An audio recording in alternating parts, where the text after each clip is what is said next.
Estão observando aí o slide de vacúolos? Sim, Sim, Certo, então vamos lá. Obrigado.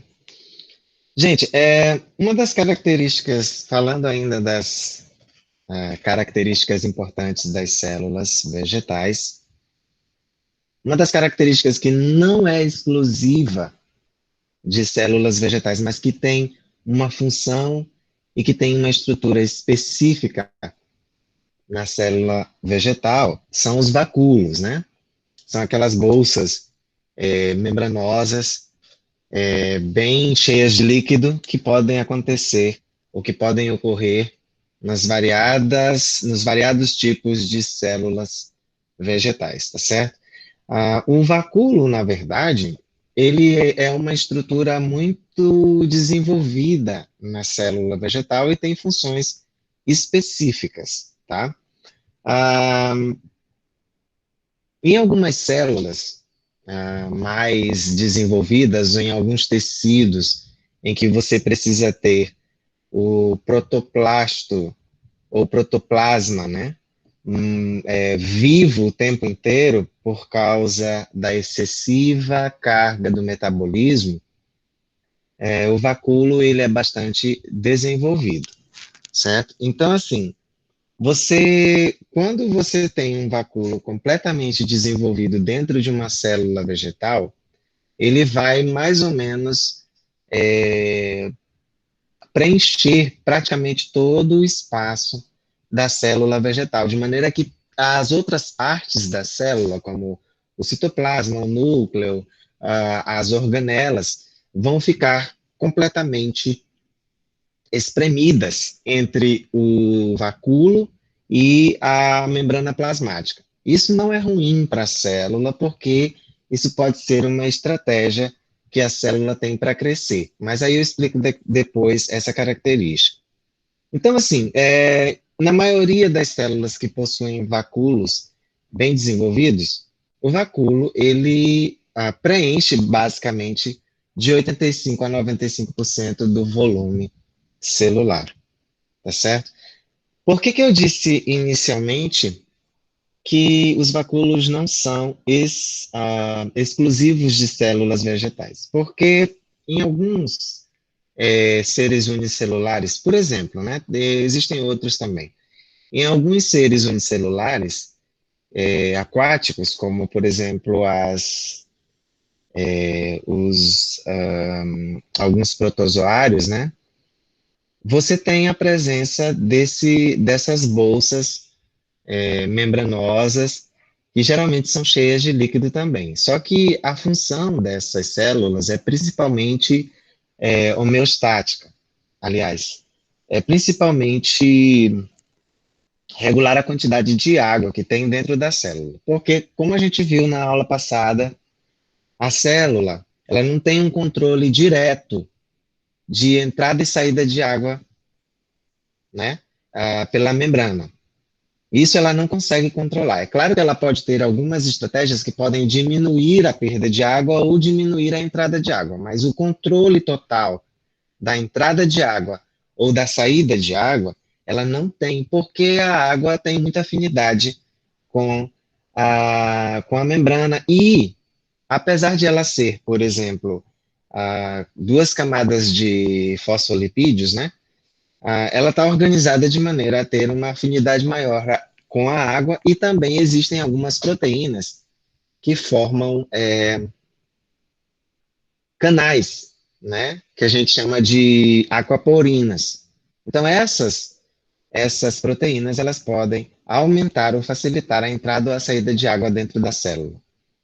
Controlar isso 100% ou na sua totalidade, a célula não consegue. Então, a água vai entrar e vai sair dependendo muito mais do gradiente de concentração em que a célula, do ambiente em que a célula está, do que propriamente da, entre aspas, né, do que propriamente da vontade dela, certo? Então, nesses organismos de água doce, que são geralmente unicelulares, eles precisam fazer um contraponto entre a entrada e a saída de água. Então, os vacúolos, eles vão agir basicamente nisso. Eles vão pegar, eles vão pegar a grande quantidade de água que entra dentro da célula, certo? Aí o vacúolo vai enchendo, vai enchendo, vai enchendo, vai enchendo. Quando o vacúolo chegar no seu limite, aí ele vai jogar todo esse excesso de água que ele recebeu para fora.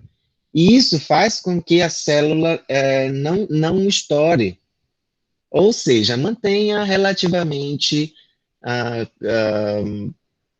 estável a quantidade de água dentro dela. Então, isso faz com que ela tenha uma maior estabilidade osmótica, ou seja, a quantidade de água dentro dela vai continuar relativamente normal. Isso por causa dos vacúolos. Então, na verdade, esses vacúolos que eliminam esse excesso de água nesses organismos de água doce, principalmente, eles são osmorregulativos e, e eles são pulsáteis, né? Por isso que o nome deles são mais conhecidos como vacúolos pulsáteis. Nas células vegetais, geralmente os vacúolos são bastante desenvolvidos, mas eles são preenchidos de líquidos, e esses líquidos são de variadas naturezas, mas também você tem partículas sólidas depositadas dentro do vacúolo, tá certo? E esse depósito de partículas líquidas e sólidas dentro dos vacúolos são, como se diz, são, são, são resultado, basicamente, do metabolismo da célula, ou de alguma reação que produziu uma substância que a célula não vai utilizar imediatamente, ou são restos de reações que são depositados dentro do vacúolo e que depois a célula vai jogar fora, tá certo? Então, tudo isso são funções específicas dos vacúolos nas células vegetais. Os vacúolos, como eu disse a vocês, são bolsas membranosas, né? São sacos membranosos de volumes variados, mas basicamente grandes volumes que podem completar o volume, mais ou menos o volume total da célula, e são envoltos por membrana, né? E essa membrana que envolve o vacúolo, ou seja, que faz com que o vacúolo seja individualizado do citoplasma, é chamado de tonoplasto. Então, toda vez, ou nas vezes em que eu falar em tonoplasto, vocês já estão familiarizados e já sabem que eu estou me referindo à membrana que envolve os vacúolos, tá certo? Como eu disse a vocês, existem células que apresentam vacúolos enormes, vacúolos bastante desenvolvidos. E existem células que apresentam vacúolos pequenos, vacúolos com uma dimensão menor. E às vezes existem células que, quando elas são jovens, existem vários vacúolos menores, certo? Aí, à medida em que ela vai amadurecendo, esses vacúolos vão se fundindo e formando vacúolos maiores com menor quantidade. Às vezes você tem só um vacúolo enorme dentro da célula, e esse vacúolo é resultado da fusão de vários vacúolos menores que existiam quando a célula era um pouco mais jovem, tá certo?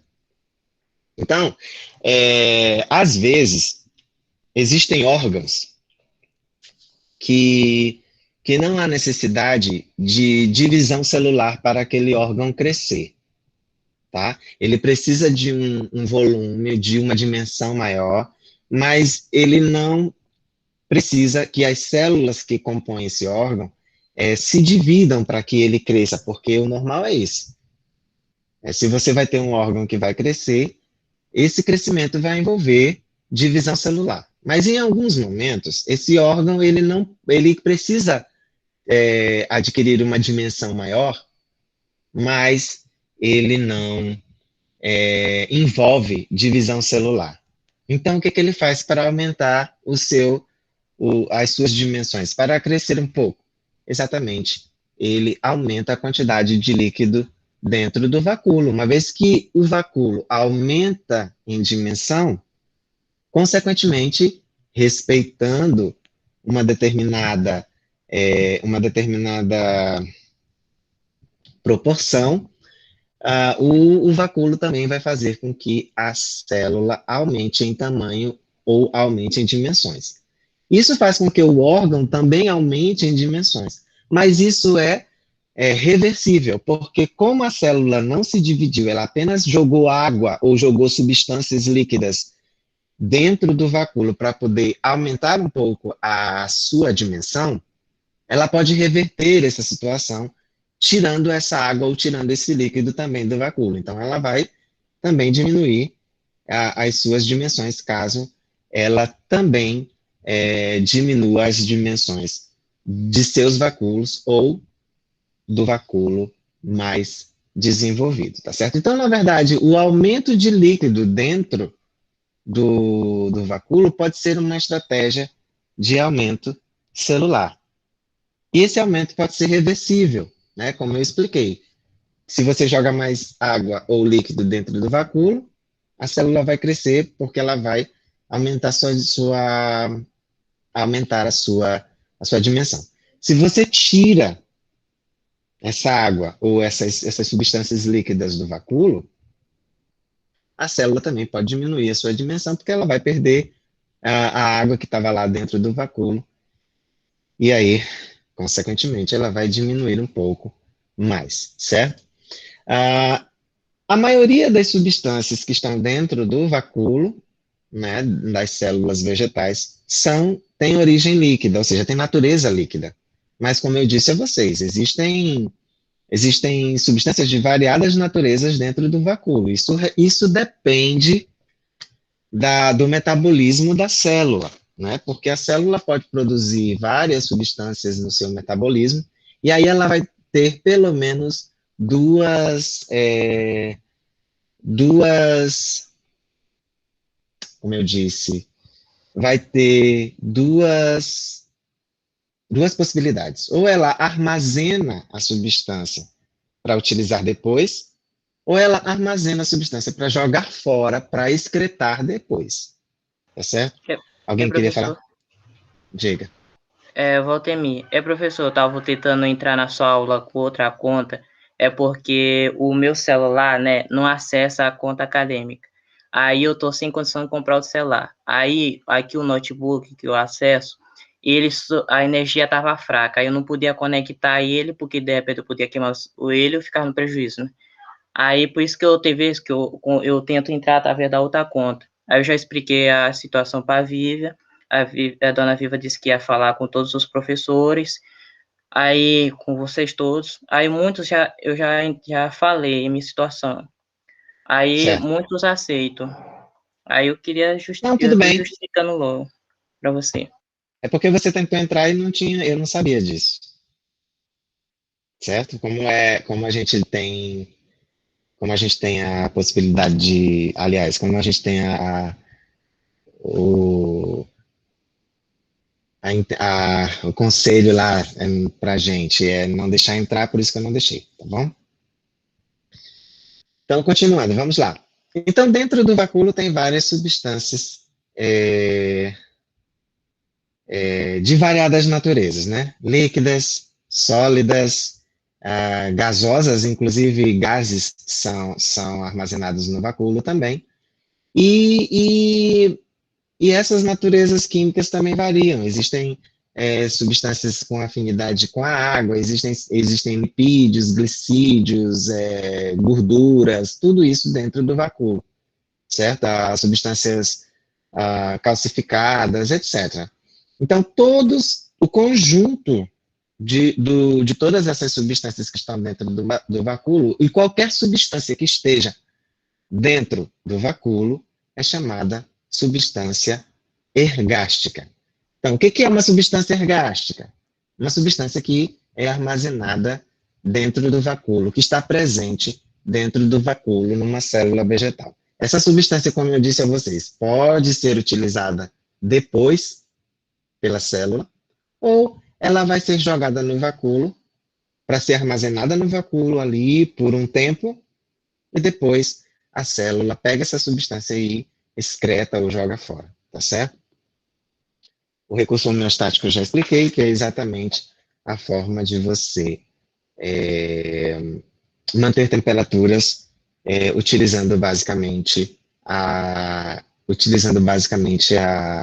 as substâncias ergásticas dentro do vácuo, tá certo? Então, assim, eu queria evidenciar uma coisa. Primeiro, os vacúolos, quando a célula não é toda célula vegetal que tem vacúolo, mas muitos tipos de células vegetais, principalmente células parenquimáticas, apresentam vacúolo dentro das suas células, ou seja, dentro da sua estrutura, tá? Quando geralmente essas células são mais jovens, elas possuem vários vacúolos, né? E quando as células alcançam a maturidade, geralmente esses vacúolos eles aumentam em tamanho, ou seja, os pequenos vacúolos vão se fundindo em vacúolos maiores. Às vezes você tem só um vacúolo bem grande, mas às vezes você pode ter vários outros vacúolos maiores ali. Vocês podem ver aí na ilustração, essa nossa ilustração à esquerda, nós temos a fotomicrografia de células fotossintéticas com a presença dos cloroplastos e tudo mais, e vocês percebem que existem uma quantidade de vacúolo maior, né? E geralmente esses vacúolos são menores, tá? Então, na nossa ilustração à direita, você já vai ter uma célula do mesmo tecido, um pouco mais amadurecida, e vocês podem perceber a grande quantidade de vacúolos um pouco mais desenvolvidos. Então, veja que muito da dimensão celular, muito do volume da célula é preenchido basicamente por vacúolos.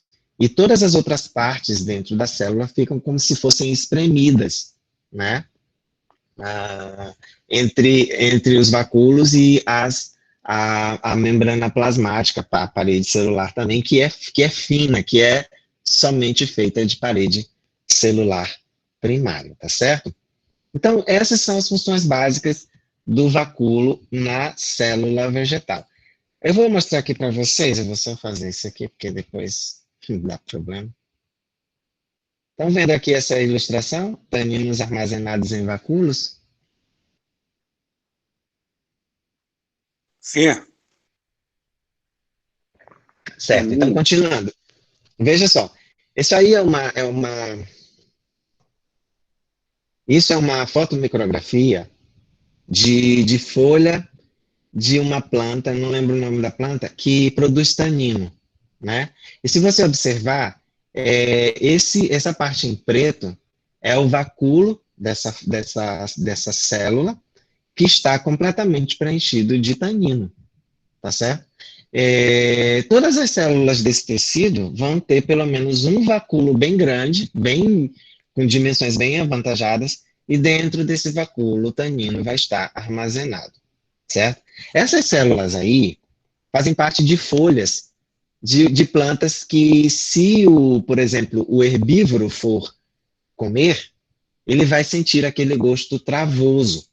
E isso é uma forma de defesa daquela planta para fugir da herbivoria, ou seja, para impedir que o bicho vá lá e coma as suas folhas. É claro que aquele bicho que vai sentir um gosto meio travoso, ele vai deixar a planta de lado e ele não vai comer, por causa dessas células que têm vacúolos cheios de tanino, tá? Mas, como para tudo tem uma resposta, alguns herbívoros podem, de repente, comer essas folhas que têm vacúolos, que têm células com vacúolos cheios de tanino, e podem digerir esse tanino. Então, talvez não seja uma estratégia de defesa para vários herbívoros, mas a gente sabe que na natureza a gente pode também se adaptar, então alguns herbívoros podem se adaptar a essas características também.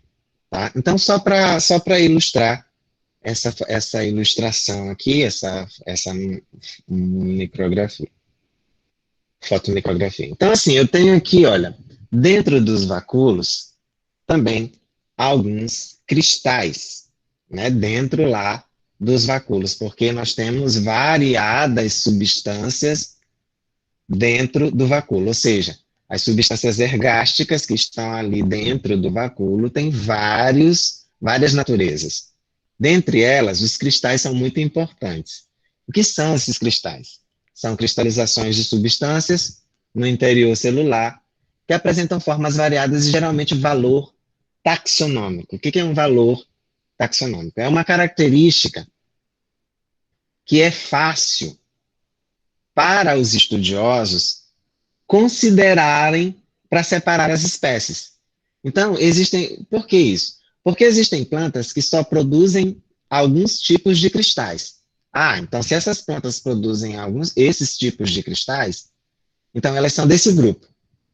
Se essas outras plantas produzem só esses tipos de cristais, então elas são desse grupo. Então elas são os cristais a produção desses cristais pode ser utilizada para separar grupos de plantas, tá certo? Então, consequentemente, cristais dentro do vacúolo podem ter valor taxonômico, ou seja, de separação da taxonomia dessas plantas, separação de grupos entre essas plantas, né? As principais substâncias que existem cristalizadas dentro do vacúolo são cristais de oxalato de cálcio, cristais de carbonato de cálcio e cristais de sílica. Existem alguns outros cristais presentes? Claro, existem vários cristais que estão presentes dentro do vacúolo de variadas naturezas também, mas os mais comuns, o que você analisa dentro do vacúolo e que você consegue encontrar com maior facilidade são esses 3 tipos de cristais: de oxalato de cálcio, de carbonato de cálcio e de sílica, tá certo? Cristais silicosos que a gente chama.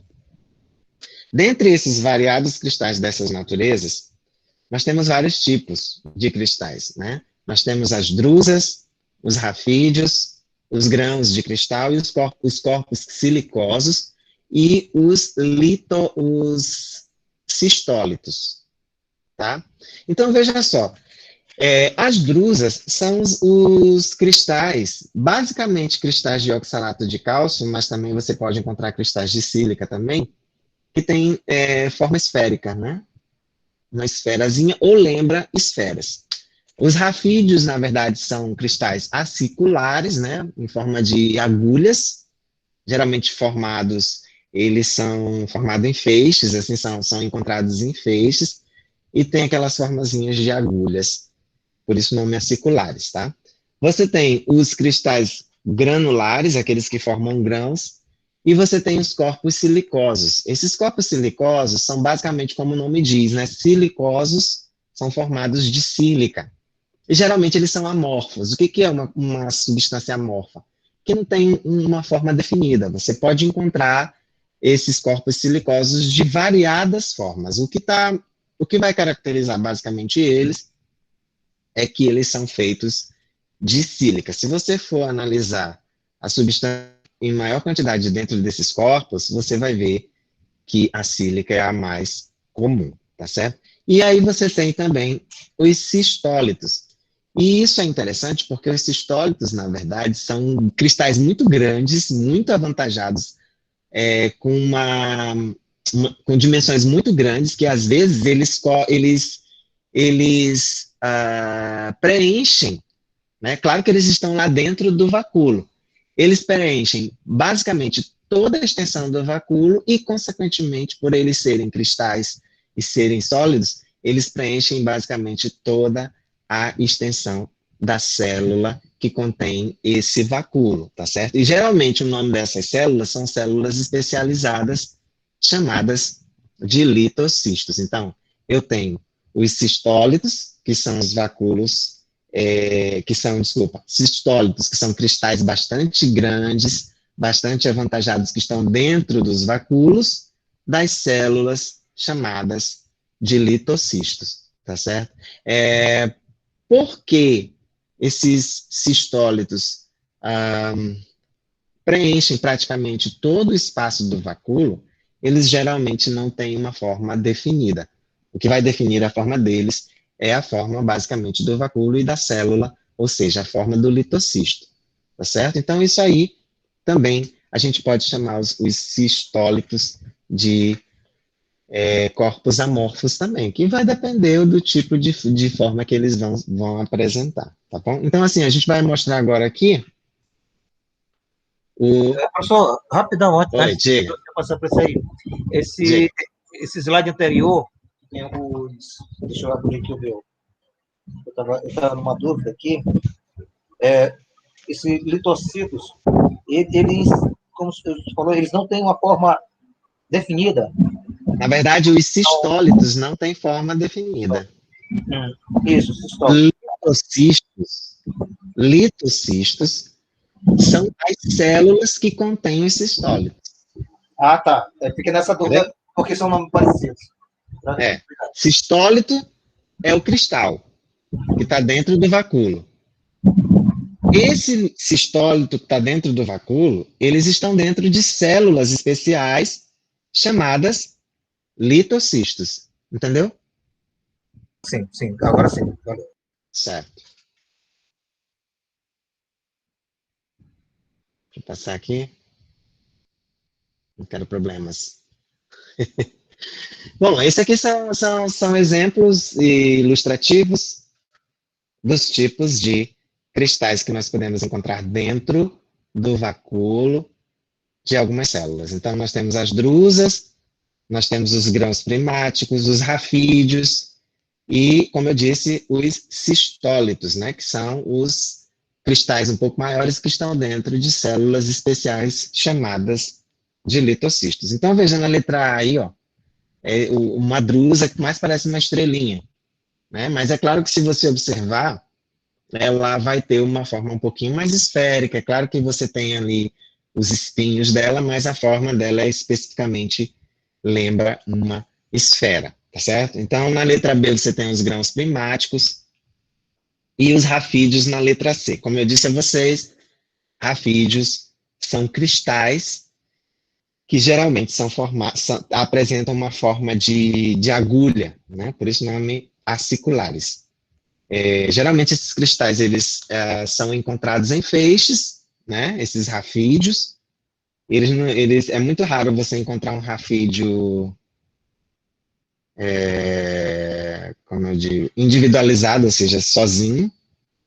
E aí você tem na letra D um cistólito. Veja como o cristal ele preenche praticamente todo o espaço do vacúolo, tá certo?